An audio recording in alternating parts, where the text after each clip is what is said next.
কিন্তু এই অহিংস আন্দোলন কি আমাদের দেশে হচ্ছে, হওয়ার কি কোনো সম্ভাবনা আছে? দেখুন, আপনারা মাহিবী চৌধুরী সাহেব যে কথাটা বললেন যে অহিংস আন্দোলনের কিছু প্রক্রিয়া কিন্তু তারা আমাদের শিখিয়েছেন। আমাদের দুঃখ এটা যে আমরা সেটাকেও অহিংস বলতে কোথায় যেন বেঁধে যায়। কারণ আমরা দেখছি যে বিরোধী দল থেকে বলা হচ্ছে জাতীয় পতাকা তুলবে কোথায় অথবা তুলবে না এই নির্দেশ দেওয়া শাহবাগের প্রজন্ম কারা। তারা তো আপনারাই শিখতে চাচ্ছেন যে আমরা শিখতে চাই, আমরা অহিংস নই, আমরা জানতে চাই অহিংস আন্দোলন কিভাবে করতে হয়। সেটাই তো এখানে প্রশ্নটা উঠেছে। তারা যখন দেখাচ্ছে যে আমরা সমস্যারে ছোট ছোট বাচ্চারা পতাকা নিয়ে তারা মিছিল করছে, মোমবাতি জ্বালাচ্ছে, এটাই অহিংস, তখন কিন্তু আবার আপনি সেটা শিখতে চান না। তাহলে এই ডাবল স্ট্যান্ডার্ড থেকে আমাদের বেরিয়ে আসতে হবে।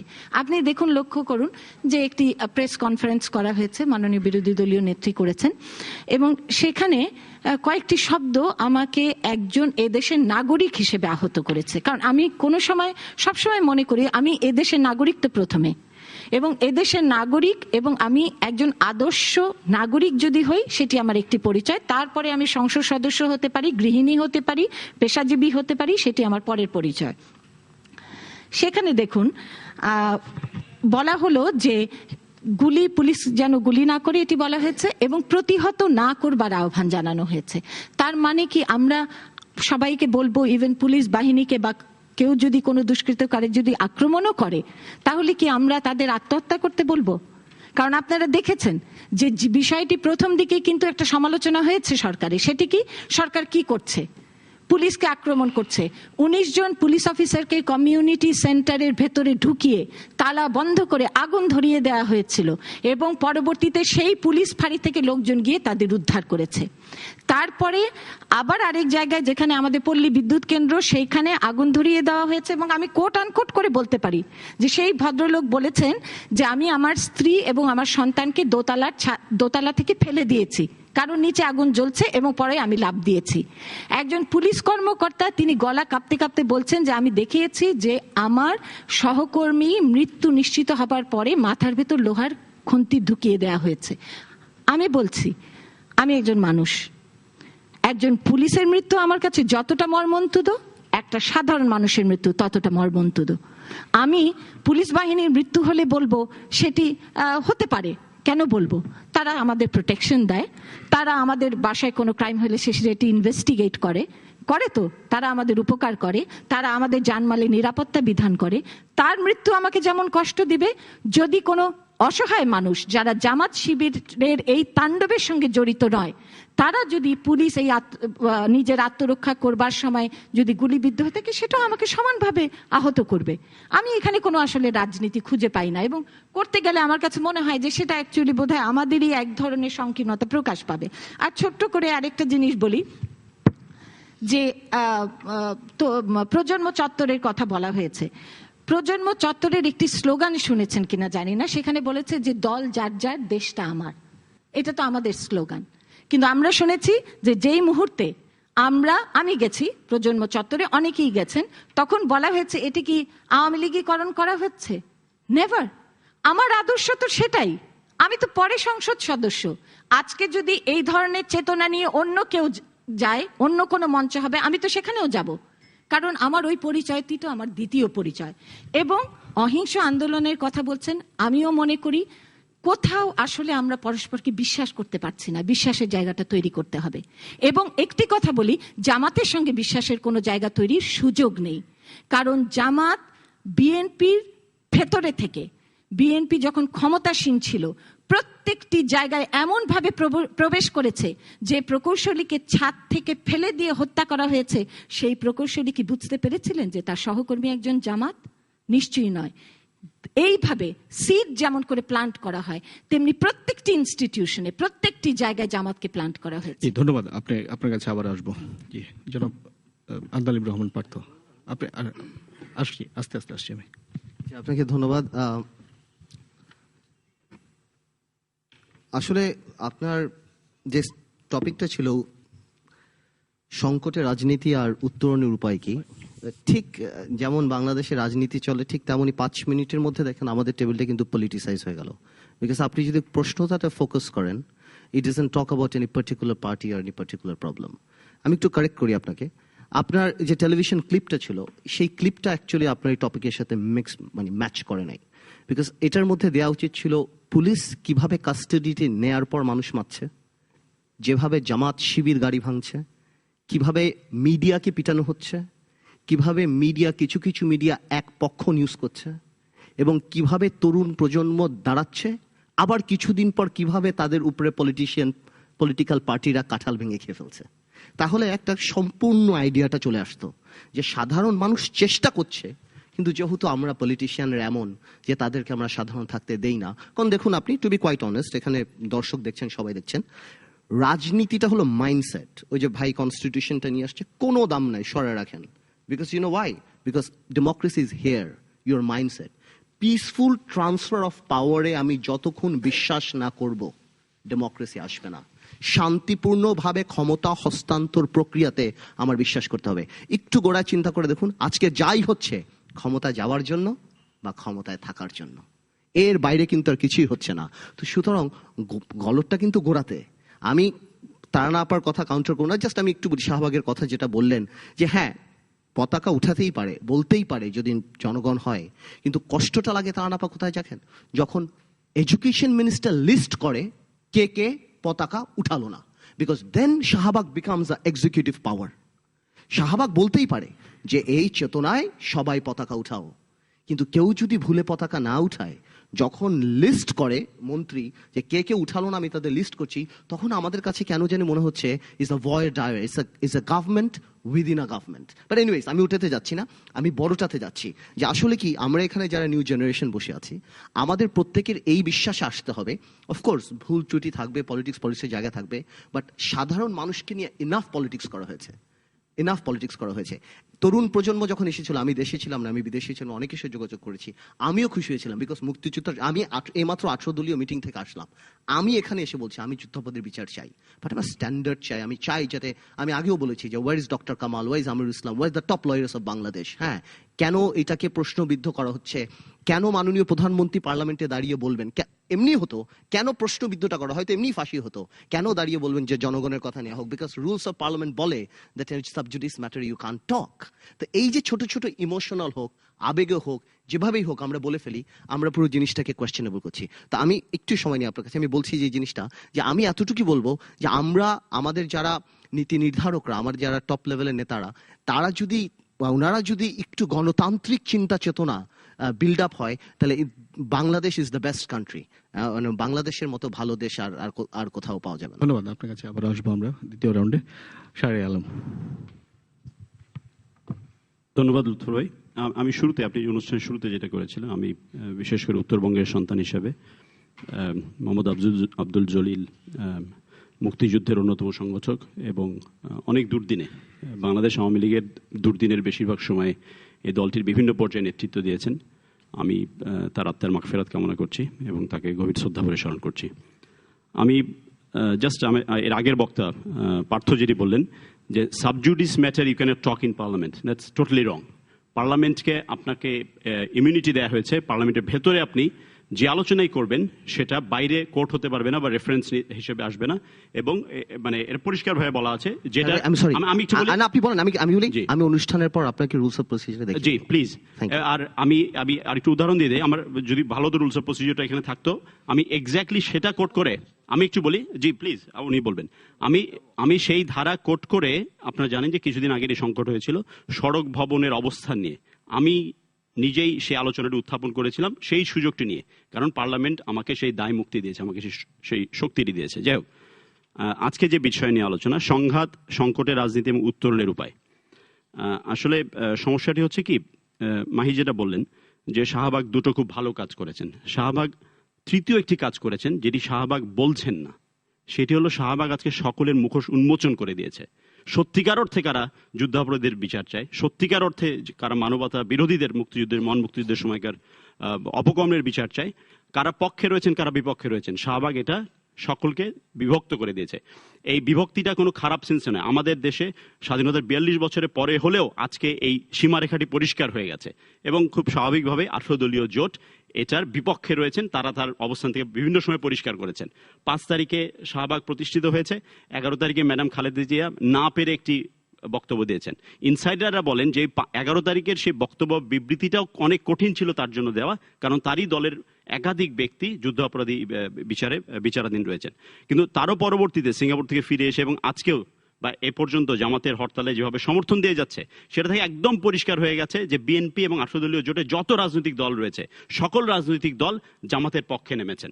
এবং এখন যে কথাটি হচ্ছে, আমি যেটা বলতে চাই যে অতীতে আন্দোলন হয়েছে, বর্তমানে হচ্ছে, কিন্তু এই অতীতের আন্দোলন আর এগুলির মধ্যে আকাশ পাতাল ফারাক রয়েছে। 59টি ট্রেনে 59টি রেলের উপরে নাশকতা হয়েছে এবং 59টি, এবং কয়েকটি রেল বগি পড়েছে কি হবে যে গোটা জাতি দেখেছে। এটাই হলো মুক্ত মিডিয়ার, এই বর্তমান মহাজোট সরকার আমলে মুক্ত মিডিয়ার বদৌলতে। যেরকম মানে সরকার দলীয় নেতাকর্মীদেরও অনেক অপকর্ম আপনার টেলিভিশনের মধ্যে দেখেছেন। তো সেই জায়গা থেকে এই যে আন্দোলনটি এখন হচ্ছে, আমরা কয়েকদিন আগে পেপারে ছবি দেখুন, ডেইলি স্টারে খুব সুন্দর, গত পরশুদিন শিশুদের হাতে লাঠি দেওয়া হয়েছে। এটা কোন রাজনীতির অংশ? মহিলাদের হাতে ঝাড়ু দেওয়া হয়েছে, ঠিক আছে, কিন্তু তার পেছনে শিবিরের জামাতের ক্যাডার বাহিনী সশস্ত্র অবস্থায় অবস্থান করছে। তখন ওই মহিলাদের পেছন থেকে যখন আক্রমণ করা হচ্ছে পুলিশদের প্রতি, পুলিশ কি বসে থাকবে? এই তারানাবাজি কথাটি বললেন, এই পুলিশ কি বসে বসে মার খাবে? প্রচুর সমালোচনা করা হয়েছে পুলিশকে, আমরা ভেবেছি নির্লিপ্ত, তারা প্রয়োজনীয় অ্যাকশনে যাচ্ছেন না, কিন্তু সেই জায়গার যে চরম মূল্য দিতে হয়েছে এবং বাংলাদেশের জনগণের জানমাল রক্ষার্থেই এই যে 67টি প্রাণ ঝরে গেল, এর মধ্যে ধরে নিলাম 40টি বা 43টি মাননীয় স্বরাষ্ট্রমন্ত্রী বলেছেন, এবং কোয়াইট রাইটলি বলেছেন তারা দুর্বৃত্ত। I completely support this. কারণ হচ্ছে যে তারা ওই যে অ্যাক্টিভিটিসের মধ্যে ছিলেন, এটা যদি তারা কন্টিনিউ করতেন, মাঝখানে যদি পুলিশ এসে না দাঁড়াতো, আজকে মৃতের সংখ্যা তো 1000 ছাড়িয়ে যেত এবং নিরীহ মানুষকে কিভাবে মারা হয়েছে বাংলাদেশের রাজনীতির ইতিহাসে। আপনার বক্তব্যের জন্য বলি, ওই যে 43 জনের কথা দুষ্কৃতকারী বলেছেন, সেখানে 12 বছরের শিশু আছে, 10 বছরের শিশু আছে, জি না 10 বছরের আছে, আচ্ছা ঠিক আছে, 6 জন মহিলা আছে। I take that. আমি কিন্তু শুরুতেই বলেছি, বলছেন আপনি, আমি না শেষ করব না, কি করে না, তাদেরকে প্রভোক করা হয়েছে, তাদের গার্জিয়ানরা তাদেরকে, প্লিজ ডিজার্ভ করবেন না, তাদেরকে লাঠি হাতে নিয়ে পেছনে সশস্ত্র অবস্থান নেওয়া হয়েছে। এমনও করা হয়েছে, বাংলাদেশের কোন রাজনীতির বিরোধী দলীয় রাজনীতির ইতিহাসে নেই, চাঁপাইনবাবগঞ্জে পর্যটন কর্পোরেশনের একজন নির্বাহী প্রকৌশলী, যিনি বেঁচে থাকলে আজকে থেকে 10 বছর পরে কোন একটি সংস্থার প্রধান নির্বাহী হতে পারতেন, প্রধান প্রকৌশলী হতে পারতেন, তাকে 3 তলা থেকে ফেলে দেওয়া হয়েছে। কি অপরাধে? এটার সাথে কোনো সম্পর্ক নেই। তিনি একটি মোটেল নির্মাণ করছিলেন, জামাত শিবিরের শিবগঞ্জের ক্যাডারেরা তাকে 1 বছর থেকে হুমকি দিচ্ছে, যেখানে মোটেল তৈরি করা হলে এখানে বেলাল্লাপনা হবে, আপনি মোটেল নির্মাণ কাজ বন্ধ করেন। তাকে এর মাঝখানে এই ডামাডোলের মধ্যে 3 তলা থেকে ধাক্কা দিয়ে ফেলে মেরে দেওয়া হয়েছে। সে ভদ্রলোক মোবাইল স্ত্রীর সাথে কথা বলছিলেন যে আমাকে দুষ্কৃতিকারীরা ঘিরে ফেলেছে, জামাত কি বলে শিবিরের কর্মীরা ঘিরে ফেলেছে, আমি মারা যাচ্ছি হয়তো। এইরকম কর্মকাণ্ড যারা করছে তাদের পাশে এখনো থেকে যারা রাজনীতি করছেন, শাহবাগ ওই তৃতীয় কাজটি করেছে, যেটাকে উচ্চারণ এখনো পর্যন্ত করেনি। আমি আর আবার পরের রাউন্ডে আসবো। আচ্ছা, আবার আমরা আলোচনা শুরু।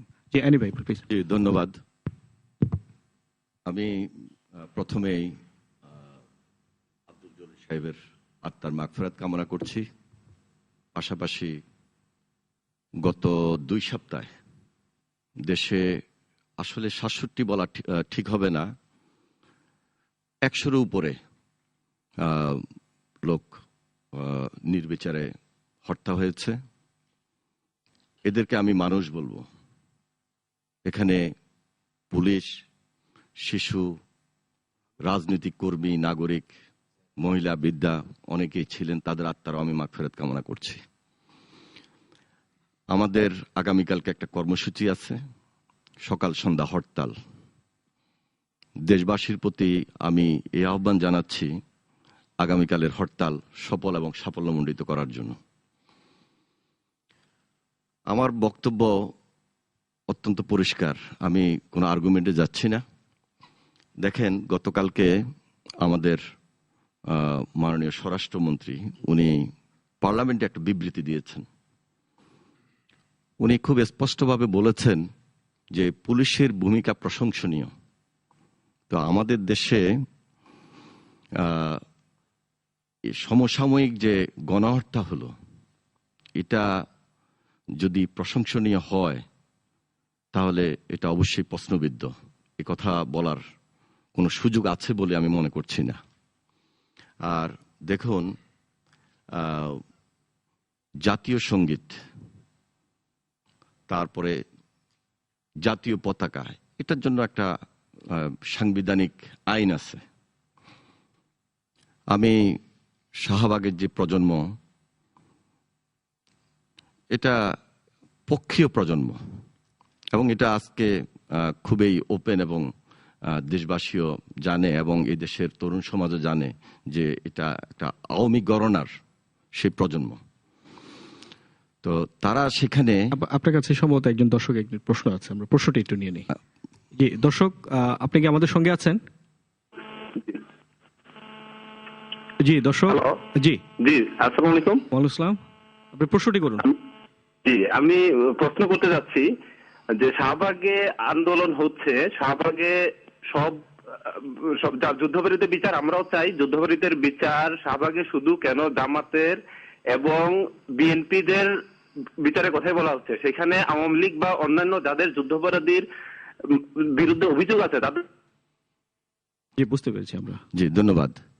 তো ওনারা সেখানে জাতীয় পতাকার আইন বহির্ভূত কোনো সিদ্ধান্ত বা কোনো প্রস্তাব এবং সেটা এইভাবে করতে পারেন কিনা। আর বলা হচ্ছে যে শহীদ মিনার ভাঙচুর করেছে। এখন যখনই গণজাগরণ মঞ্চ নিয়ে বিতর্ক সৃষ্টি হয়েছে, আর সেই শহীদ মিনারে যখন গণজাগরণ মঞ্চ হলো, তখন সেই গণজাগরণ মঞ্চের উপর যখন আঘাত হয়, সেটাকে বলা হচ্ছে যে শহীদ মিনার ভাঙচুর হয়েছে। এটার সঙ্গে আমি দ্বিমত পোষণ করছি। আর বিশেষভাবে আজকে আমরা মিডিয়াতেও দেখেছি যে বগুড়াতে শহীদ মিনার ভাঙতে গিয়ে একজন যুবলীগের কর্মী গ্রেপ্তার হয়েছে, পরবর্তীতে তাকে বাই প্রেসার ছেড়ে দেওয়া হয়েছে। আর শাহবাগে যে গণজাগরণ প্রথম দিকে আমরা কিন্তু আমাদের দলের পক্ষ থেকে খুব ক্লিয়ারলি আমরা স্টেটমেন্ট করেছিলাম।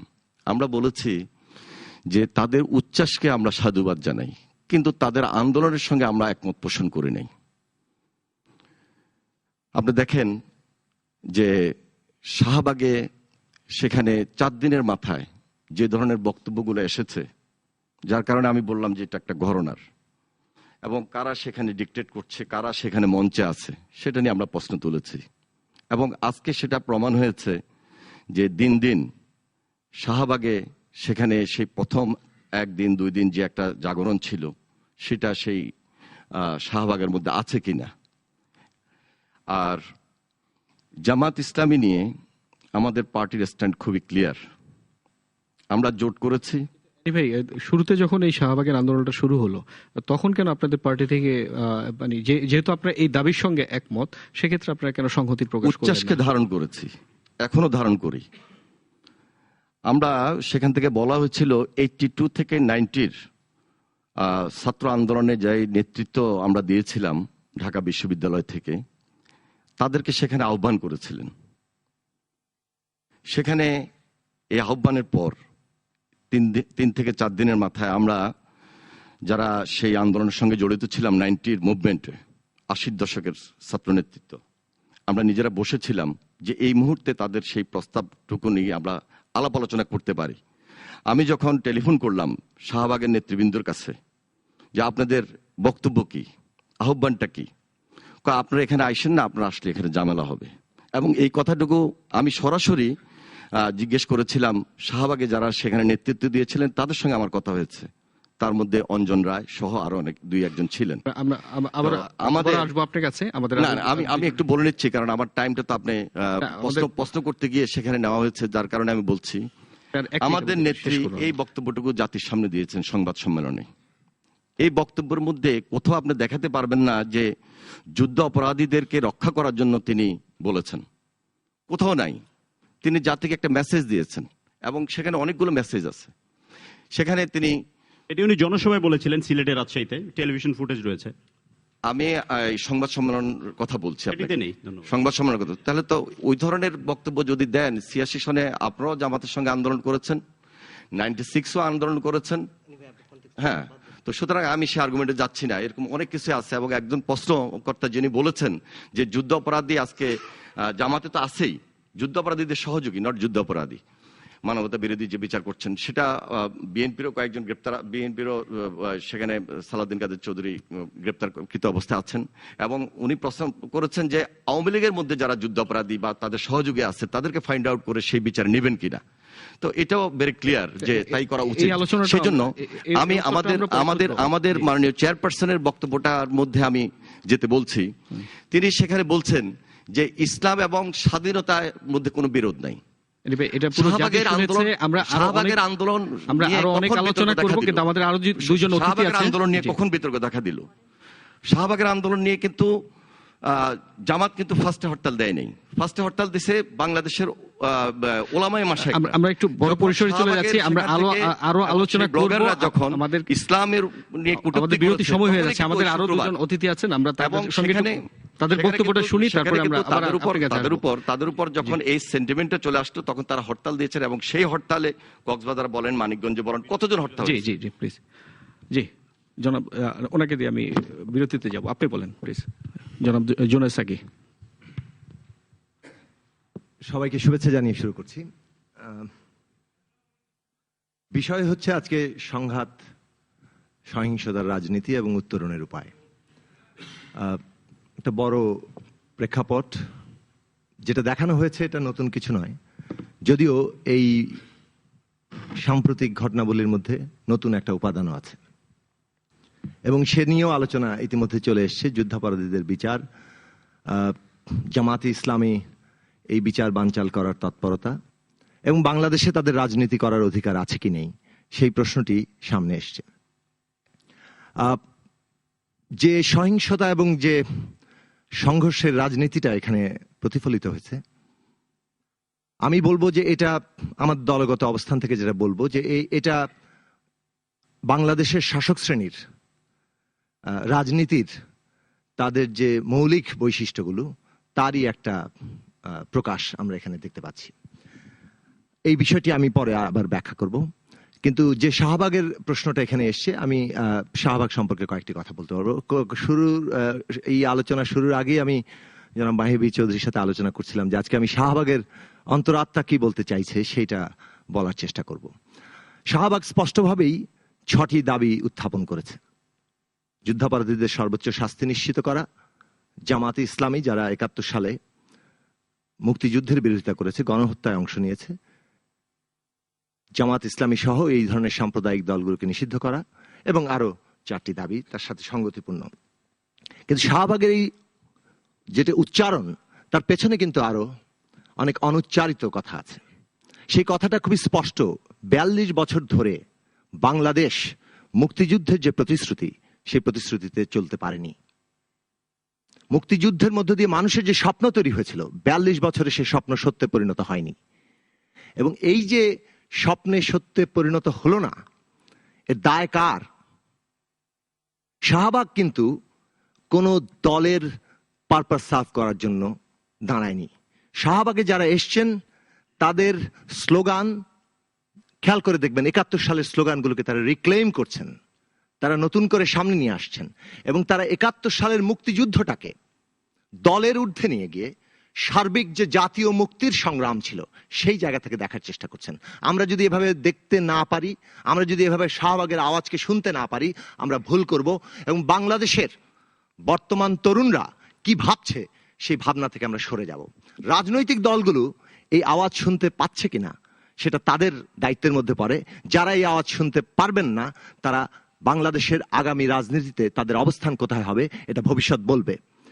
আজকে খুবই জরুরি প্রশ্নটা হচ্ছে, এই যে মুক্তিযুদ্ধের স্বপ্ন কিংবা আকাঙ্ক্ষা পথে বাংলাদেশের চলা, সেই প্রতিশ্রুতি বাস্তবায়ন করা, এটার ইতিহাসের মীমাংসা ছাড়া কি হওয়া সম্ভব? কেন শাহবাগকে 71 সালে ফিরতে হলো? কেন ইতিহাসে ফিরতে হলো? ফিরতে হলো এই কারণেই, এই কেন উত্তরটি আমরা খুঁজব। আমাকে কথাটা শেষ করতে দিন। যে আমাদের ফিরতে হলো এই কারণেই যে 1971 সালের যে প্রতিশ্রুতি, রাজনীতি শত্রু মিত্র ছাড়া হয় না।